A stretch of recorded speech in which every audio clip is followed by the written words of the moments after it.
بسم اللہ الرحمن الرحیم۔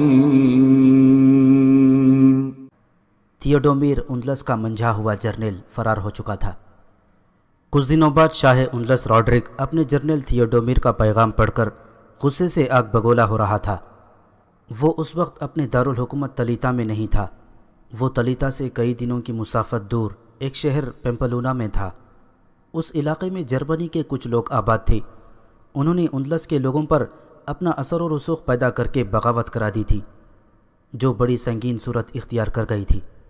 مورخوں نے روڈرک کو جہاں عیش و عشرت اور بدی کو فروغ دینے والا بادشاہ لکھا ہے، وہاں یہ بھی لکھا ہے کہ وہ میدان جنگ میں قوی سے قوی دشمن کے لیے آسمانی بجلی بن جانے والا جنگجو تھا۔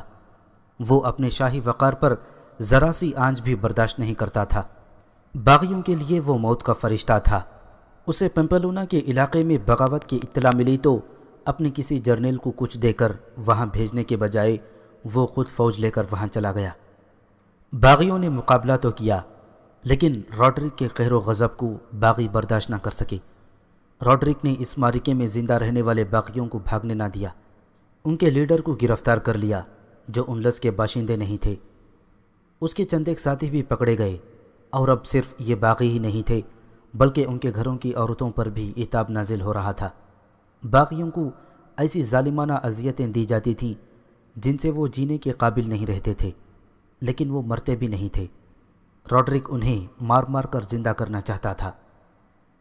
وہ جب بے ہوش ہو جاتے تھے تو روڈرک کے حکم سے انہیں ایک میدان میں پھینک دیا جاتا تھا، اور شہر کے لوگوں کو بلا کر میدان جنگ میں کھڑا کیا جاتا اور ایک آدمی اعلان کرتا، یہ باغی ہیں، غدار ہیں۔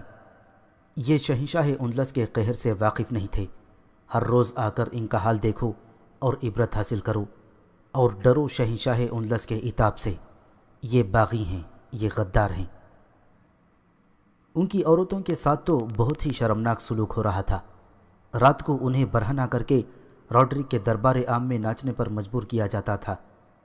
ساتھ ہی ساتھ انہیں کوڑے مارے جاتے تھے۔ روڈرک وہاں موجود ہوتا تھا۔ یہ دربار عام تھا، اس لیے انتظامیہ اور فوج کے افسر بھی وہاں موجود ہوتے تھے۔ وہ ان عورتوں کے ساتھ شرمناک حرکتیں کرتے اور قہقہے لگاتے تھے۔ آخر شراب میں بدمست ہو کر یہ افسر عورتوں کو اپنے اپنے ساتھ لے جاتے۔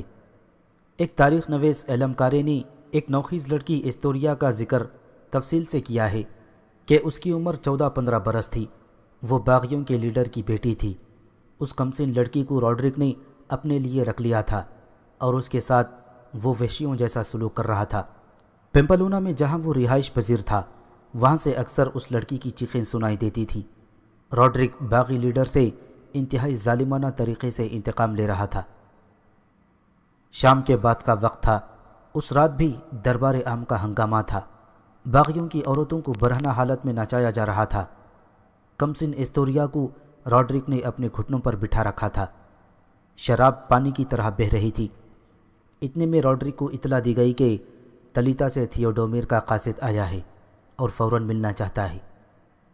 روڈرک کے اشارے پر قاصد کو اندر بلا کر اس کے سامنے کھڑا کر دیا گیا۔ قاصد نے تحریری پیغام اس کے حوالے کر دیا۔ اس نے پیغام اپنے ایک مشیر کو دے کر کہا کہ اسے پیغام پڑھ کر سنایا جائے۔ اس نے تالی بجائی۔ دربار میں ایسی خاموشی طاری ہو گئی جیسے وہاں کوئی تھا ہی نہیں۔ شہنشاہ اندلس کی خدمت میں سلام و آداب۔ شہنشاہ کے اس غلام نے شاہی خاندان کی آن اور ملک کے وقار کی خاطر ہر لڑائی اپنی جان کی بازی لگا کر لڑی اور جیتی ہے۔ مشیر پیغام بلند آواز سے پڑھنے لگا۔ جہاں کہیں باغیوں نے سر اٹھایا، شاہی خاندان کا یہ غلام موت کا فرشتہ بن کر پہنچا اور باغیوں کو موت کے گھاٹ اتار دیا۔ کوئی بتا دے کہ تھیوڈومیر نے کون سا میدان ہارا ہے، مگر یہ کوئی جن اور بھوت تھے جنہوں نے میری آدھی سے زیادہ فوج ہلاک کر ڈالی اور باقی فوج میدان چھوڑ کر بھاگ گئی۔ کیا تم صحیح پڑھ رہے ہو؟ روڈرک نے اپنے گھٹنوں پر بٹھائی لڑکی کو دھکا دے کر پوچھا۔ آدھی فوج ماری گئی، باقی بھاگ گئی؟ کہاں؟ کیا لکھتا ہے وہ جن اور بھوت تھے؟ فوراً پڑھو۔ وہ 4 جہازوں میں آئے اور جہازوں سے اتر کر انہوں نے جہازوں کو آگ لگا دی۔ مشیر پیغام پڑھنے لگا۔ مجھے فوراً اطلاع مل گئی۔ میں اپنی ساری فوج لے کر پہنچ گیا۔ ان کی تعداد میری فوج سے آدھی تھی۔ میں نے ان سب کو کاٹ دینا تھا، لیکن وہ ایسے طریقے سے لڑے کہ میری فوج پر دہشت طاری ہو گئی۔ درختوں سے تیر، چٹانوں سے تیر، کوئی تیر خطا نہیں جاتا تھا۔ ان کا ایک بھی گھوڑ سوار نظر نہیں آ رہا تھا، لیکن ہمارے عقب سے نہ جانے گھوڑے کہاں سے آ گئے۔ ان کے سواروں نے میری فوج پر ایسا حملہ کیا کہ سنبھل کر پیچھے مڑنے کی مہلت ہی نہ دی۔ اس پیغام میں تھیوڈومیر نے لڑائی اور اپنی فوج کی تباہی کی تفصیل لکھی، اور آخر میں اس نے یہ الفاظ لکھے جو تاریخ میں آج تک محفوظ ہیں۔ معلوم نہیں ہو سکا یہ کون لوگ ہیں، نہ یہ پتا کہ آئے کہاں سے ہیں۔ جہاں سے بھی آئے ہیں اور جو کوئی بھی ہیں، بڑے ہی خونخوار اور دہشت ناک ہیں۔ ہو سکتا ہے یہ لٹیروں کا لشکر ہو اور لوٹ مار کر کے واپس چلے جائیں، لیکن انہیں یہیں پر ختم کرنا ضروری ہے۔ میری فوج 15,000 تھی اور ان کی تعداد مجھ سے آدھی تھی۔ اب مجھے اس سے زیادہ فوج کی ضرورت ہے۔ آخری اور سب سے ضروری بات یہ ہے کہ ہمارا باج گزار والی سیوستا جولین اور ویٹیزا کا بھائی اس عجیب و غریب لشکر کے ساتھ تھے۔ جولین، روڈرک نے حیرت زدہ ہو کر گرج کر کہا، اوپاس، انہیں موت یہاں لائی ہے، میں سمجھ گیا۔ وہ غصے کے عالم میں ادھر ادھر لمبے ڈگ بھرتا ٹہلنے لگا۔ تھیوڈومیر بزدل نکلا، میں اسے زندہ رہنے کے حق سے محروم کر دوں گا۔ اسے یہ بھی دیکھنے کا ہوش نہیں رہا کہ حملہ آور کون تھے۔ جولین اور اوپاس مجھ سے انتقام لینے آئے ہیں۔ اپنی فوج کے ساتھ وہ بربروں کا لشکر لائے ہوں گے۔ میں تھیوڈومیر کو فوج نہیں دوں گا، خود جاؤں گا۔ جولین کی بیٹی فلورینڈا کو اپنے محل میں لے آؤں گا۔ ان بدبختوں کو معلوم نہیں کہ میں غداری کی کیا سزا دیتا ہوں۔ روڈرک اچانک چپ ہو گیا اور اس نے باغیوں کی برہنہ عورتوں کی طرف دیکھا۔ کل صبح باغیوں کو میدان میں چھوڑ کر ان پر گھوڑے دوڑا دو، روڈرک نے حکم دیا۔ کچل کر مار ڈالو اور ان عورتوں کو رکھ لو۔ یہ لڑکی یہاں کی گرجے کے پادری کے حوالے کر دو۔ تمام عورتوں نے آہوزاری شروع کر دی۔ 2-3 عورتیں روڈرک کے قدموں میں جا گریں۔ تم نے ہمیں بہت سزا دے لی، ایک عورت نے روتے ہوئے کہا، اب معاف کر دو۔ میرے باپ کے جرم کی سزا مجھے کیوں دے رہے ہو بادشاہ سلامت؟ ایک جوان سا لڑکی نے التجا کی۔ مجھے تو معلوم ہی نہیں تھا کہ میرا باپ در پردہ کیا کر رہا ہے۔ مجھے گھوڑے تلے کچل دو، ایک اور عورت نے کہا۔ میرے بھائی کو چھوڑ دو۔ روڈرک نے تینوں کو ٹھڈ مار مار کر وہاں سے ہٹا دیا۔ اور ظلم کر انلس کے بادشاہ، کمسن استوریا نے چلا کر کہا، ہمارے آدمیوں پر گھوڑے دوڑا لے، ایک مجبور لڑکی کی آہ سن لے۔ تیری بادشاہی پر بھی گھوڑے دوڑیں گے، تیرا نام و نشان نہیں ملے گا، تیرے اور تیری بادشاہی کے دن گنے جا چکے ہیں۔ شاباش، روڈرک نے خوشی کے لہجے میں کہا، میں تعریف کرتا ہوں تیری جرت کی کہ تو اتنے بڑے ملک کے بادشاہ سے ڈری نہیں۔ یہاں آ لڑکی، میں تجھے انعام دوں گا۔ لڑکی اس کے سامنے جا کھڑی ہوئی۔ منہ سب کی طرف کر لے، روڈرک نے کہا، سب دیکھ لیں کہ یہ لڑکی کتنی دلیر ہے۔ لڑکی نے روڈرک کی طرف پیٹ کر لی۔ درباری اسے دیکھ رہے تھے۔ روڈرک کی تلوار اس کی شاہانہ کرسی کے ساتھ رکھی تھی۔ اس نے لپک کر تلوار نیام سے نکالی اور لڑکی کی گردن پر پیچھے سے ایسا بھرپور وار کیا کہ لڑکی کا سر کٹ کر گرا، پھر اس کا دھڑ گرا جو کچھ دیر تڑپ کر ساکت ہو گیا۔ اگلی صبح باغیوں کو میدان میں لا کر ایک جگہ کھڑا کر دیا گیا۔ ایک طرف 50-60 گھوڑ سوار کھڑے تھے۔ اشارہ ملتے ہی گھوڑے باغیوں کی طرف دوڑ گئے۔ باغی ان سے بچنے کے لیے ادھر ادھر دوڑنے لگے۔ سواروں نے گھوڑے موڑ موڑ کر ان سب باغیوں کو کچل ڈالا۔ ادھر شمالی افریقہ کے دارالامارت قیروان میں امیر مصر و افریقہ موسیٰ بن نصیر طارق بن زیاد کا پیغام پڑھ کر اپنے ساتھ بیٹھے ہوئے اہم آدمیوں کو سنا رہا تھا۔ الحمدللہ، ہم نے اپنے سے دگنے دشمن پر پہلی فتح حاصل کر لی ہے۔ ہمارے 300 گھوڑ سواروں کے مقابلے میں 1000 گھوڑ سوار تھے۔ انلس کے ہر سپاہی کے سر پر آہنی خود تھا۔ ان کے ہتھیار ہمارے ہتھیاروں سے بہتر تھے۔ اللہ نے مجھے فتح کے حصول کے طور طریقے بتائے۔ میں نے اللہ عز و جل سے روشنی لی۔ تیر اندازوں کو درختوں اور چٹانوں پر اور گھوڑ سواروں کو چٹانوں کے پیچھے چھپایا، پھر دشمن کو پسپائی کا دھوکہ دے کر اسے آگے کو گھسیٹا۔ وہ تیر اندازوں کی زد میں آ گیا تو اس پر تیر برسنے لگے۔ انلس کے لشکر میں افراتفری مچی تو میرے چھپے ہوئے گھڑ سواروں نے اس پر عقب سے حملہ کر دیا۔ اس طرح اللہ کے 7,000 نام لیوا 15,000 کفار پر غالب آ گئے۔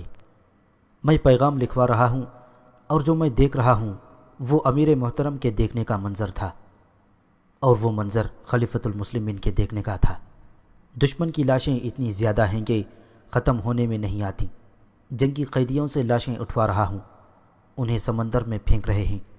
جہاں کہیں گڑھا دیکھا وہاں لاشیں پھینک کر اوپر مٹی ڈال دی جاتی ہے، مگر گڑھے ختم ہو گئے ہیں، لاشیں ختم نہیں ہوتی۔ باقی لاشیں سمندر میں جا رہی ہیں۔ 600 گھوڑے ہاتھ آئے ہیں، مرے ہوئے دشمن کے ہتھیاروں کے انبار لگ گئے ہیں۔ اب ضرورت مزید کمک کی ہے۔ مجھے بتایا گیا ہے کہ اندلس کی فوج بہت زیادہ ہے اور آگے قلعہ بند شہر ہے۔ میں کمک کا انتظار کر کے آگے بڑھوں گا۔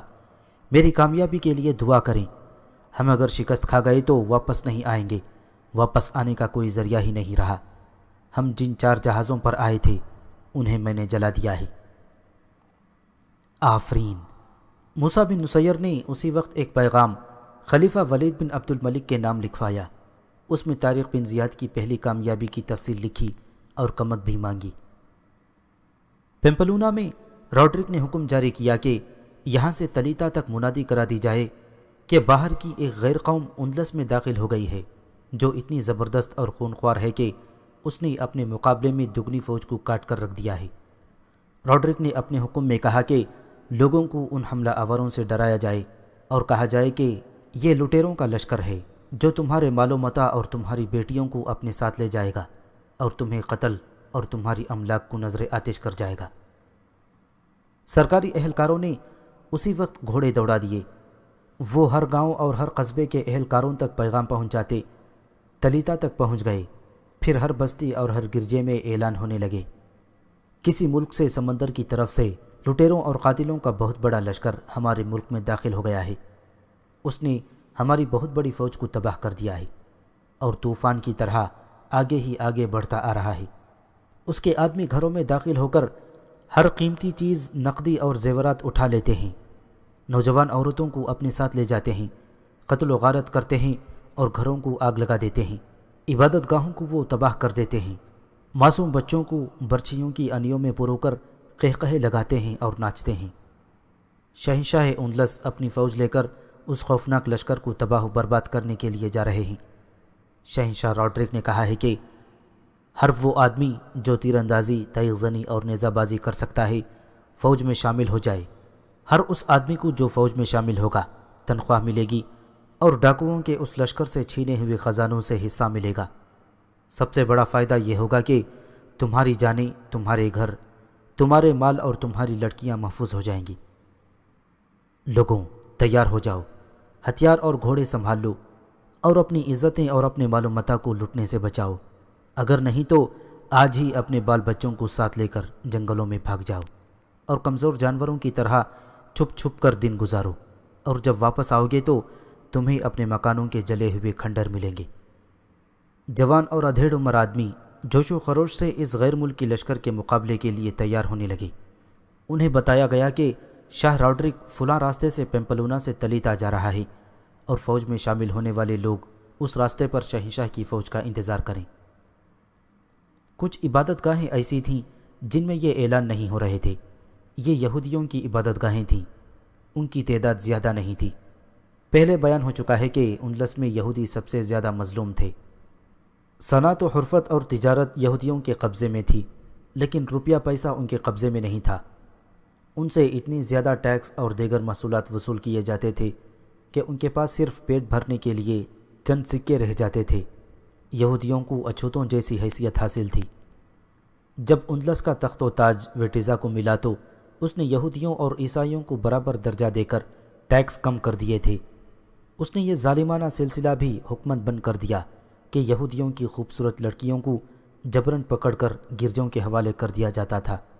صرف یہودیوں کا ہی نہیں، ویٹیزا نے عوام کا بھی معیار زندگی بلند کر دیا تھا۔ یہی حکمت عملی اور انسان دوستی ویٹیزا کے زوال کا باعث بنی۔ روڈرک نے اس کے خلاف بغاوت کرا دی اور خود بادشاہ بن بیٹھا۔ اس نے اندلس کا تاج اپنے سر پر رکھتے ہی ویٹیزا کو قتل کر دیا۔ اب جب گرجوں میں، شہروں کے چوکوں میں بستی بستی قریہ قریہ اعلان ہو رہے تھے کہ غیر ملکی حملہ آوروں کو تباہ و برباد کرنے کے لیے لوگ فوج میں شامل ہو جائیں۔ یہودیوں کی عبادت گاہوں میں کچھ اور کھسر پھسر ہو رہی تھی۔ ایک روز یہودیوں کے 5-6 لیڈر ایک عبادت گاہ میں اس مسئلے پر غور کرنے کے لیے اکٹھے ہوئے کہ یہودیوں کو کس طرح فوج میں شامل ہونے سے روکا جائے۔ وہ کسی قیمت پر روڈرک کا ساتھ دینے پر آمادہ نہیں ہونا چاہتے تھے۔ روڈرک کی فوج میں شامل نہ ہونا ہی ایک مسئلہ نہیں، یہودیوں کے ایک مذہبی پیشوا نے کہا۔ غور اس مسئلے پر کریں کہ روڈرک کو ہم نقصان کس طرح پہنچا سکتے ہیں۔ فوج میں پہلے سے یہودی موجود ہیں، دوسرے مذہبی پیشوا نے کہا۔ انہیں فوج سے نکالا کس طرح جائے، اس پر غور کریں۔ میں کچھ اور سوچ رہا ہوں، ایک اور بولا۔ ان یہودیوں کو فوج میں ہی رہنے دیا جائے اور انہیں روڈرک کی فوج کے خلاف استعمال کیا جائے۔ کیا یہ معلوم ہو گیا ہے کہ حملہ آور کون ہیں؟ ان مذہبی پیشواؤں میں سے کسی نے پوچھا۔ یہ کسی کو بھی معلوم نہیں، ایک نے جواب دیا۔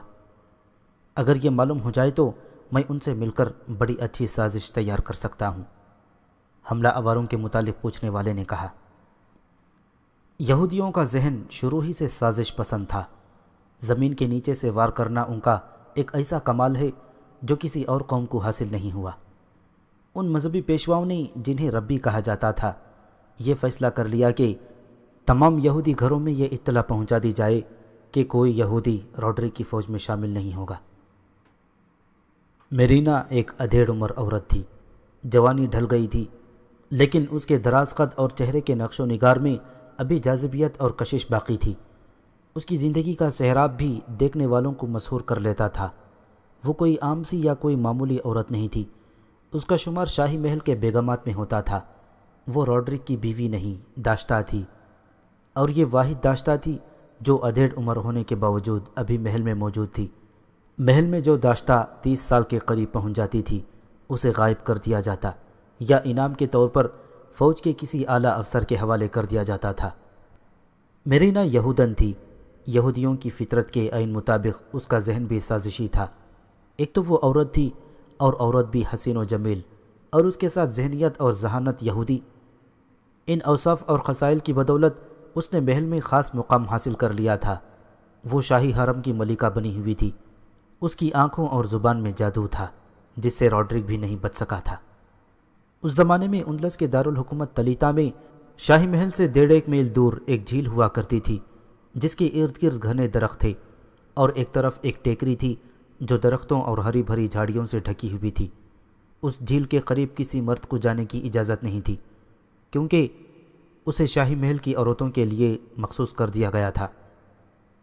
شام کے وقت عورتیں وہاں تیراکی اور ناچنے کودنے کے لیے جایا کرتی تھیں۔ ایک شام جب سورج لبے بام تھا، جھیل پر 25-30 عورتیں جھیل میں کودتی تیرتی، ایک دوسرے کے پیچھے بھاگتیں اور قہقہے لگا رہی تھیں۔ ان میں نوجوان لڑکیاں بھی تھیں اور جوان عورتیں بھی۔ یہی وہاں کا معمول تھا۔ اس معمول کی نگران میرینا ہوا کرتی تھی۔ اس شام بھی میرینا وہاں موجود نگرانی کر رہی تھی۔ جھیل سے کچھ دور درختوں کی اوٹ میں ان عورتوں کی بھگیاں کھڑی تھیں جن کے کوچوان مرد تھے۔ ان میں سے کسی نے دیکھا کہ ایک آدمی ان حدود کے اندر آ گیا ہے جن کے قریب آنے کی بھی کسی کو اجازت نہیں تھی۔ کوچوان نے اسے اشارے کیے کہ وہ آگے نہ آئے اور پرے سے چلا جائے، لیکن وہ آگے ہی آگے بڑھتا آیا۔ کوچوان اسے روکنے کے لیے اٹھے تو اس نے راستہ بدل لیا، لیکن اس کا رخ جھیل کی طرف تھا۔ اس تک پہنچتے پہنچتے وہ جھیل کے قریب پہنچ چکا تھا۔ کوچوانوں نے اسے دوڑ کر پکڑ لیا۔ اس نے اپنے منہ اور سر پر چادر لپٹی ہوئی تھی، صرف آنکھیں ننگی تھیں۔ اس نے لمبا چوغا پہن رکھا تھا جو پاؤں تک چلا گیا تھا۔ وہ بوری کا بنا ہوا تھا۔ اسے کوچوانوں نے پکڑا تو اس نے چیخنا اور چلانا شروع کر دیا۔ جھیل میں تیرتی اور اچھل کود کرتی عورتوں نے ایسی چیخیں سنی جو کسی جانور کی تکلیف کے وقت کی آوازوں سے ملتی جلتی تھیں۔ عورتوں نے ان چیخوں کو نظر انداز کر دیا۔ صرف میرینا کی توجہ اس کی طرف رہی کیونکہ اسے کچھ آدمیوں کی آوازیں بھی سنائی دے رہی تھیں۔ وہ ان عورتوں کی نگران تھی۔ اس نے کپڑے پہنے اور اس طرف چلی گئی جدھر سے آوازیں سنائی دے رہی تھیں۔ اس نے دیکھا کہ کوچوان پاگل سے ایک آدمی کو گھسیٹ اور دھکیل رہے ہیں اور وہ عجیب طرح سے چیخ رہا ہے۔ وہ کوئی پاگل ہی ہو سکتا تھا جو اس ممنوعہ علاقے میں آ گیا تھا۔ اس نے میرینا کی طرف دیکھا تو قہقہا لگایا۔ وہ آ گئی ملکہ، اس نے بلند آواز سے کہا۔ وہ اس کی طرف دوڑ پڑا۔ کوچوان اس کے پیچھے دوڑے، لیکن وہ اتنا تیز نکلا کہ میرینا تک پہنچ گیا اور اس کے قدموں میں سجدے میں گر پڑا۔ میرینا ایک دو قدم پیچھے ہٹ گئی۔ میرینا، اس نے سر اٹھا کر کہا، میں اوپاس ہوں، تمہارے لیے آیا ہوں۔ کوچوان آ چکے تھے اور اسے سر پکڑ کر گھسیٹنے لگے تھے۔ رہنے دو اسے، میرینا نے کہا، بیچارہ پاگل ہے، کسی کا کچھ نہیں بگاڑے گا، تم لوگ جاؤ۔ میں پاگل نہیں ملکہ، اوپاس نے روندی ہوئی آواز میں کہا، فریادی ہوں، مظلوم ہوں۔ وہ اس وٹیزا کا بھائی اوپاس تھا جس کے خلاف راڈرک نے بغاوت کرائی اور اسے قتل کر کے خود تخت نشین ہو گیا تھا۔ اس وقت اوپاس کی عمر 17-18 سال تھی۔ اوپاس کی قومیت گوتھ تھی۔ وٹیزا آخری گوتھ بادشاہ تھا۔ میرینا ایک یہودی تاجر کی بیٹی تھی۔ وٹیزا کی دور حکومت میں اس کی عمر 16-17 سال تھی۔ اوپاس نے اسے کہیں دیکھا اور دل دے بیٹھا، لیکن میرینا اس کی محبت کو قبول کرنے سے ڈرتی تھی۔ اس دھوکے کو محبت کیوں کہتے ہو؟ میرینا نے اوپاس سے کہا تھا۔ یہودی ہوتے ہوئے نہ جانے میں اب تک شاہی خاندان میں کیوں بچی ہوئی ہوں۔ تم اپنے غلاموں کو حکم دو، وہ مجھے زبردستی اٹھا کر تمہاری خوابگاہ میں پہنچا دیں گے۔ تم شہزادے ہو، بادشاہ کے بھائی ہو۔ کیا تمہیں معلوم نہیں کہ تم شاہی خاندان سے کیوں بچی ہوئی ہو؟ اوپاس نے کہا، کیا تم نہیں جانتی کہ میرے بھائی نے تخت نشین ہوتے ہی حکم جاری کر دیا تھا کہ یہودیوں کی لڑکیوں کو زبردستی کسی گرجے یا شاہی خاندان کے کسی فرد کے حوالے کرنا سنگین جرم ہے، جس کی خلاف ورزی کرنے والے کو عبرتناک سزا دی جائے گی۔ میں تمہیں اس لیے شاہی محل میں نہیں لے جاؤں گا کہ میں بادشاہ کا بھائی ہوں اور تم رعایا ہو۔ میں تمہیں اس روز محل میں لے جاؤں گا جس روز گرجے میں تمہارے ساتھ شادی کروں گا۔ مجھے تم سے محبت ہے میرینا، میں تمہیں محل سے باہر کہیں دور ملا کروں گا۔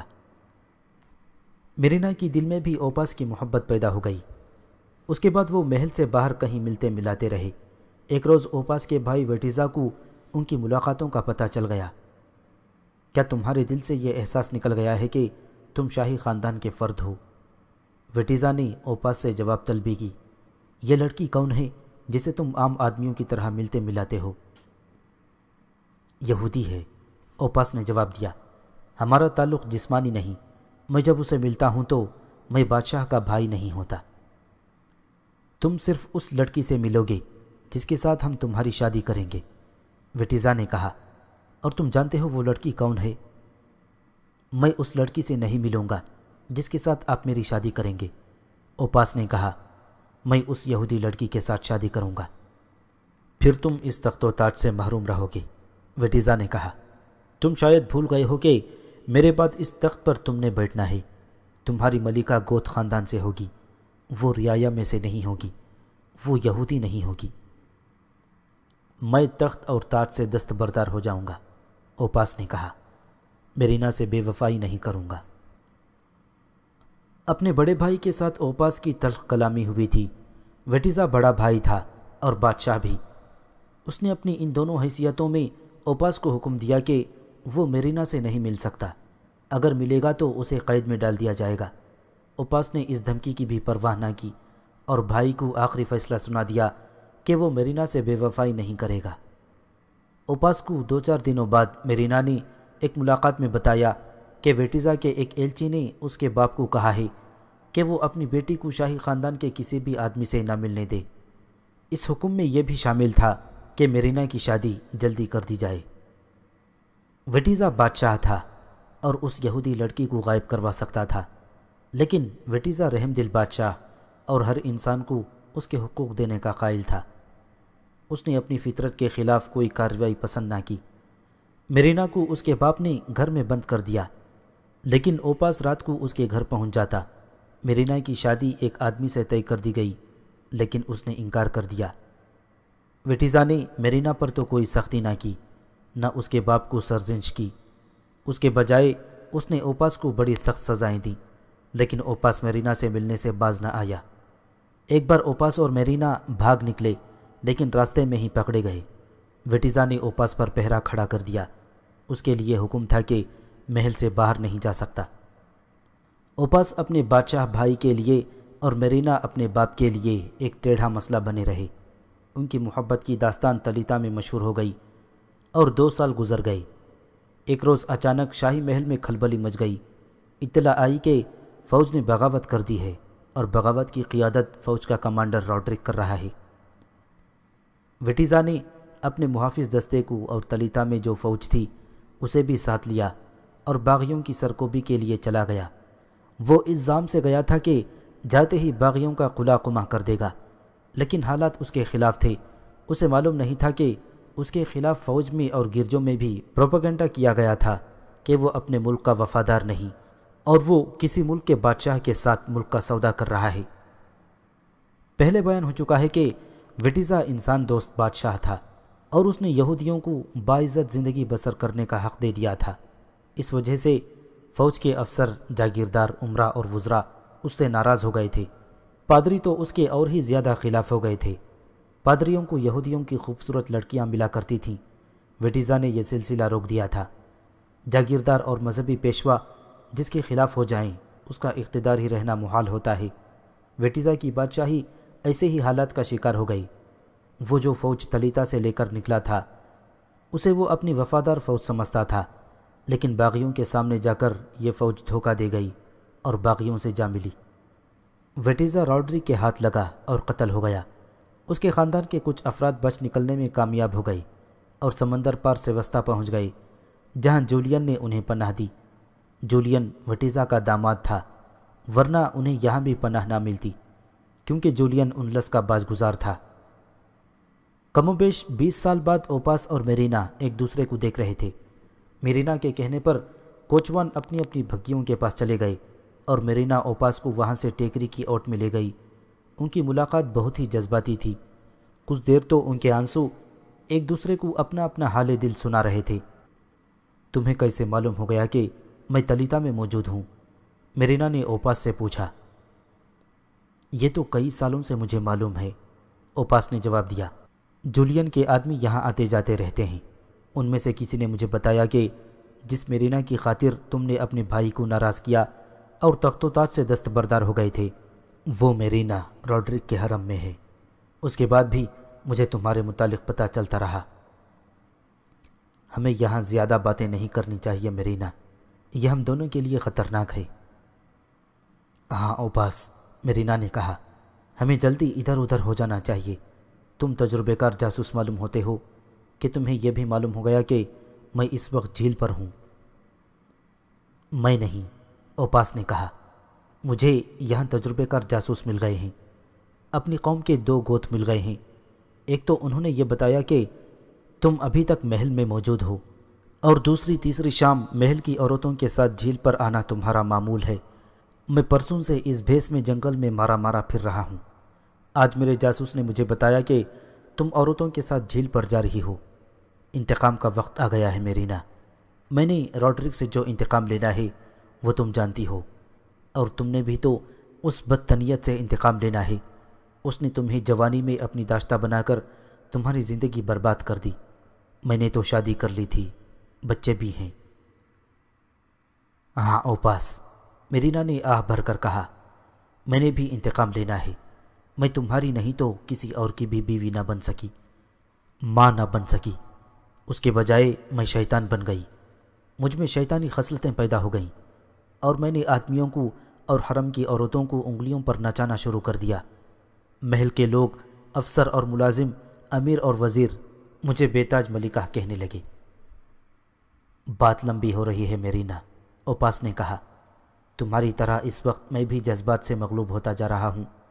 دل کہتا ہے کہ 20 سال پہلے کی باتیں کریں، زمانہ 20 سال پیچھے چلا جائے، اور میں تمہیں وہ خواب سناؤں جو تمہاری جدائی مجھے دکھاتی رہی ہے۔ میرینا نے کہا، تمہیں دیکھ کر میرے جذبات بے قابو ہو گئے ہیں۔ اس وقت جذبات کو قابو میں رکھو میرینا، اوپاس نے کہا۔ میں کہہ رہا تھا کہ انتقام کا وقت آ گیا ہے۔ مجھے معلوم ہو چکا ہے کہ تم حملہ آوروں کے ساتھ آئے ہو، میرینا نے کہا۔ وہ کون ہیں؟ بربر، اوپاس نے کہا۔ بربر مسلمان۔ اوپاس نے اسے تفصیل سے بتایا کہ مسلمانوں کو جولین نے کس طرح حملے کے لیے تیار کیا تھا۔ پھر اس نے کہا، انلس کی فوج میں گوت بھی ہیں اور یہودی بھی۔ کیا تم یہ کام کر سکتی ہو کہ جب راڈرک اور مسلمانوں کی فوجیں آمنے سامنے آئیں تو گوت اور یہودی مسلمانوں سے جا ملیں؟ کر سکتی ہوں، میرینا نے کہا۔ ایسا ہی ہوگا، اس معاملے میں زیادہ باتیں کرنے کی ضرورت نہیں۔ اور کوئی خبر دے سکتی ہو؟ ہاں، میرینا نے جواب دیا۔ شاہ راڈرک پیمپلونا میں ہے اور فوج اکٹھی کر رہا ہے۔ لوگوں کو کہا جا رہا ہے کہ فوج میں شامل ہو جائیں۔ مسلمانوں کی فوج کی تعداد کتنی ہے؟ 7,000، اوپاس نے جواب دیا۔ اب کچھ کم ہیں، پہلے لڑائی میں کچھ مارے بھی گئے ہیں۔ اوہ، میرینا نے کہا، یہ تو بہت کم تعداد ہے، مسلمان پٹ جائیں گے۔ اپنے جنرل تھیوڈور سے پوچھنا، اوپاس نے مسکرا کر کہا۔ ان مسلمانوں کو لڑتا دیکھو تو حیران رہ جاؤ۔ یہ لوگ کفر کے خلاف لڑنے کو جہاد کہتے ہیں، جس کے معنی ہے مقدس جنگ۔ مسلمان جہاد کو عبادت کا درجہ دیتے ہیں اور اس عبادت میں اپنی جانیں دینے میں روحانی خوشی محسوس کرتے ہیں، لیکن یہ لوگ اندھا دھند جانیں نہیں دیتے۔ پہلے تو یہ اپنے دشمن کے لیے موت کے فرشتے بن جاتے ہیں۔ چونکہ موت کا خوف ان کے دلوں میں ہوتا ہی نہیں، اس لیے یہ نڈر ہو کر دشمن کی صفوں میں گھس جاتے ہیں۔ ان کے جرنیل ایسی چالیں چلتے ہیں جو ان کا دشمن اس وقت سمجھتا ہے جب اس کی کمر ٹوٹ چکی ہوتی ہے۔ میری آنکھوں کے سامنے مسلمانوں کی 7,000 فوج نے تھیوڈومیر کی 15,000 فوج کا جو حال کیا تھا، یہ سوچ لو اوپاس، میرینا نے کہا۔ راڈرک جو فوج اکٹھی کر رہا ہے وہ 1 لاکھ سے کم نہیں ہوگی۔ یہ سوچ ہم تک رہنے دو میرینا، اوپاس نے کہا۔ اگر ابھی تک میری محبت تمہارے دل میں ہے تو میں نے جو کام تمہارے سپرد کیا ہے تم وہ کر دو۔ ہو جائے گا، میرینا نے کہا۔ تم پاگلوں کی سی حرکتیں کرتے ہوئے یہاں سے غائب ہو جاؤ۔ میں تمہارے پاس آ رہا ہوں، اوپاس نے کہا اور وہاں سے چلا گیا۔ اندلس کی تاریخ لکھنے والے مورخوں نے کچھ روایتیں لکھی ہیں جو بظاہر حیران کن بلکہ ناقابل یقین لگتی ہیں، لیکن جب ہم دیکھتے ہیں کہ یہ واقعات یورپ کے عیسائی مورخوں نے اس دور کی تحریروں کے حوالوں سے لکھے ہیں تو ان پر یقین کرنا پڑتا ہے۔ عیسائی تاریخ نویسیوں کو تو مسلمانوں کے خلاف لکھنا چاہیے تھا، کیونکہ اندلس کی فتح عیسائیوں کی ہی نہیں بلکہ عیسائیت کی شکست تھی۔ 3 مستند عیسائی مورخوں نے طارق بن زیاد اور راڈرک کے متعلق ایک واقعہ لکھا ہے۔ اندلس کی فوج کے جرنیل تھیوڈومیر کو شکست دینے کے کچھ دن بعد طارق بن زیاد گھوڑے پر سوار اس طرف جا رہا تھا جس طرف اس نے پیش قدمی کرنی تھی۔ کمک کے آنے تک اس نے اسی میدان جنگ کے قریب ڈیرا ڈال دیا تھا۔ وہاں سے لاشیں تو اٹھا لی گئی تھیں، لیکن خون اتنا زیادہ تھا کہ وہ جم کر خشک ہو گیا تھا کہ دن رات طرح طرح کے جانور اور حشرات الارض وہاں پھرتے اور خون چاٹتے رہتے تھے۔ سانپوں کی بہتات ہو گئی تھی۔ طارق بن زیاد آگے کا علاقہ دیکھنے جا رہا تھا۔ جولین گائیڈ کے طور پر اس کے ساتھ تھا اور اس کے ساتھ مغیث رومی اور ابو ذروہ طریف بھی تھے۔ اوپاس کب تک واپس آئے گا؟ طارق بن زیاد نے پوچھا۔ پکڑا ہی تو نہیں جائے گا؟ وہ ایسا اناڑی تو نہیں ہے، جولین نے جواب دیا۔ کچھ کر کے ہی آئے گا۔ وہ ایسے بہروپ میں گیا ہے کہ اسے کوئی پہچان نہیں سکے گا۔ اس کی گرفتاری کا امکان کم ہی نظر آتا ہے۔ جنگی قیدیوں سے آپ کو معلوم ہو چکا ہے کہ شاہ راڈرک تلیتا میں نہیں، تمام عمرہ اور وزراء اس کے ساتھ گئے ہوں گے۔ اس صورت میں اوپاس کا کام آسان ہو جائے گا۔ وہ باتیں کرتے ہوئے ملاحوں اور ماہی گیروں کی بستی سے آگے نکل گئے۔ تاریخ کو بتایا گیا تھا کہ دور دور تک کوئی قصبہ کوئی شہر نہیں، اس لیے یہاں فوج بھی نہیں۔ وہ اور آگے چلے گئے۔ علاقہ خوبصورت اور سرسبز تھا۔ قدرت کے اس حسین خطے میں چھوٹی سی ایک بستی تھی جس کے اندر اور باہر لوگ گھوم پھر رہے تھے۔ طارق اور اس کے ساتھی بستی کے قریب پہنچے تو سب لوگ اپنے گھروں کو بھاگ گئے۔ جولین، طارق بن زیاد نے کہا، انہیں شاید معلوم ہو گیا ہے کہ ان کی فوج کو ہم نے شکست دے دی ہے۔ انہیں کون سمجھائے کہ ہم ان فاتح بادشاہوں میں سے نہیں جو کوئی شہر فتح کرتے ہیں تو ان کے فوجی گھروں میں گھس کر لوٹ مار، قتل و غارت اور لڑکیوں کو بے آبرو کرتے ہیں۔ ابن زیاد جولین نے کہا، سمجھانے کی کیا ضرورت ہے؟ تمہاری طرف سے کوئی ایسی حرکت نہیں ہوگی تو یہ خود ہی سمجھ جائیں گے۔ وہ یہ باتیں کر ہی رہے تھے کہ ایک ضعیف العمر عورت بستی سے نکلی اور طارق بن زیاد کے راستے میں کھڑی ہو گئی۔ طارق نے اپنا گھوڑا روک لیا، اس کے ساتھیوں کے گھوڑے بھی رک گئے۔ کیا تم میں اس فوج کا کمانڈر بھی ہے جس نے ہماری فوج کو شکست دی ہے؟ بڑھیا نے پوچھا۔ ہاں بڑی اماں، جولین نے طارق کی طرف اشارہ کر کے بڑھیا کی زبان میں کہا، یہ ہے انلس کی فوج کو شکست دینے والا فاتح۔ گھوڑے سے اترو، بڑھیا نے طارق سے مروب ہوئے بغیر اس سے کہا، اور اپنا سر ننگا کرو۔ مغیث رومی انلس کی زبان سمجھتا تھا۔ اس نے طارق بن زیاد کو بتایا کہ بڑھیا کیا کہہ رہی ہے۔ طارق گھوڑے سے اترا اور اپنا سر ننگا کر دیا۔ اوہ، بڑھیا نے طارق کے سر پر ہاتھ پھیر کر کہا، تم آ گئے ہو۔ میرا خاوند کاہن تھا جس کی پیشن گوئی کی شہرت دور دور تک تھی، وہ مر گیا ہے۔ اس نے مجھے کئی بار کہا کہ باہر سے ایک قوم آئے گی اور انلس کو فتح کر کے اس ملک پر حکمرانی کرے گی۔ اس کی کمانڈر کی نشانیاں یہ ہوں گی کہ اس کے سر اور داڑھی کے بال سرخی مائل ہوں گے اور اس کی پیشانی چوڑی ہوگی۔ وہ تم ہی ہو، تمہارے بال سرخی مائل اور تمہاری پیشانی چوڑی ہے۔ ایک نشانی اور رہ گئی، اپنا بایاں کندھا ننگا کرو، اس پر ایک موٹا تل اور تل کے ارد گرد بال ہوں گے۔ مغیث رومی نے طارق بن زیاد کو بتایا کہ بڑھیا نے کیا کہا ہے، پھر اسے کہا کہ وہ اپنا کندھا ننگا کرے۔ بڑھیا ٹھیک کہتی ہے۔ طارق نے اپنا بایاں کندھا ننگا کرتے ہوئے کہا، میرے اس کندھے پر تل ہے، انلس کو تم ہی فتح کرو گے۔ بڑھیا نے طارق کا تل اور تل کے ارد گرد بال دیکھ کر کہا، وہ تم ہی ہو جو اس ملک کے لوگوں کو بادشاہ اور اس کے کارندوں کے ظلم و ستم سے نجات دلاؤ گے۔ یہ روایت 3 مستند مورخوں سٹینلی لینپول سٹیفنز اور بیزور سمتھ نے لکھی ہے۔ میرے رفیقوں، طارق بن زیاد نے اپنے ساتھیوں سے کہا، میں تم سب کو اور اپنے پورے لشکر کو اپنا خواب سنا چکا ہوں، جس میں رسول اللہ صلی اللہ علیہ وسلم نے مجھے بشارت دی تھی کہ ہمیں فتح حاصل ہوگی۔ اب یہ بڑھیا مجدہ سنا رہی ہے کہ انلس کا فاتح میں ہی ہوں گا، لیکن یاد رکھو کہ ہمیں جانوں کی بازی لگا کر لڑنا ہے۔ اسی رات اوپاس آ گیا۔ وہ بڑی لمبی مسافت طے کر کے آیا تھا۔ وہ پہلے جولین کے پاس گیا۔ جولین اسے طارق بن زیاد کے خیمے میں لے گیا جہاں دوسرے سالار بھی بیٹھے ہوئے تھے۔ اوپاس نے اپنی ساری کارگزاری سنائی، میرینا سے ملاقات اور اس کے ساتھ اس نے جو باتیں کی تھیں وہ سنائی۔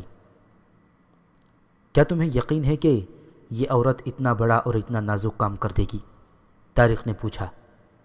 مجھے اس پر اعتماد ہے، اوپاس نے کہا۔ اگر میرینا یہ کام نہیں کرے گی یا نہیں کر سکے گی تو دوسرے کر دیں گے۔ گوت قوم کے کچھ سردار وہاں موجود ہیں، میں انہیں مل کر آیا ہوں۔ لیکن ابن زیاد، یہ سن لو کہ راڈرک کم و بیش 1,00,000 فوج اپنے ساتھ لائے گا۔ پیمپلونا سے تلیتا تک کے لوگ فوج میں شامل ہو رہے ہیں۔ یہ تو میرے لیے بڑی اچھی خبر ہے، طارق بن زیاد نے کہا۔ اگر لوگ فوج میں شامل ہو رہے ہیں تو وہ ہجوم کی صورت میں لڑیں گے۔ وہ تربیت یافتہ اور تجربے کار فوج کی طرح نہیں لڑ سکیں گے۔ وہ جنگی تنظیم سے بے بہرا ہوں گے۔ پھر بھی ہمیں کسی خوش فہمی میں مبتلا نہیں رہنا چاہیے، سالار ابو ذروہ طریف نے کہا۔ ہمارے پاس اتنی فوج کبھی نہیں ہوگی۔ ہمیں زیادہ سے زیادہ کمک ملی تو 7,000 سے زیادہ نہیں ہوگی۔ میں تم سب کو یہ بتانا چاہتا ہوں، طارق نے کہا، کہ اللہ ہماری فتح کے اسباب پیدا کر رہا ہے۔ اوپاس تالیتا میں جو کچھ کر آیا ہے یہ اللہ کا ہاتھ کر رہا ہے۔